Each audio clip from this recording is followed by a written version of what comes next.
সে তোমার কথা বলার সঙ্গী হবে, তোমার সব দুঃখ কষ্ট ভাগ করে নেবে, তোমাকে সাহস যোগাবে, তোমাকে ছোটখাটো বিষয়ে যত্ন করবে, তোমার যত কষ্ট কথা বলার মলম দিয়ে সারিয়ে তুলবে, তোমাকে রোদে পুড়তে শেখাবে, বৃষ্টিতে ভিজতে শেখাবে, দিনের পর দিন রাতের পর রাত তোমার সাথে কথা বলবে, সবচেয়ে বড় কথা তোমাকে নতুন করে বাঁচতে শেখাবে।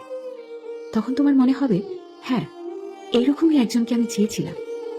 অনেক বছর অপেক্ষার পর আমি তাকে পেয়েছি, আমার পাশে আছে একজন।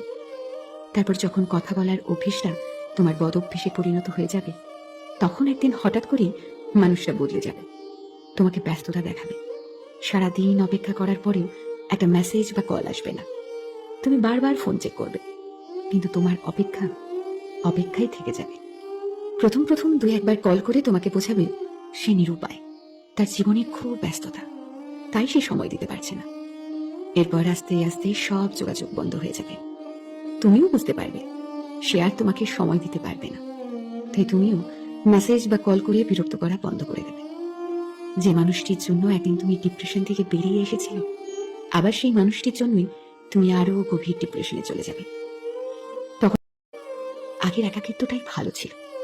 জীবনে একা থাকা খুব সহজ, কিন্তু জীবনে কেউ এসে চলে যাওয়ার যে একাকিত্ব, সেটা বড়ই কষ্টদায়ক।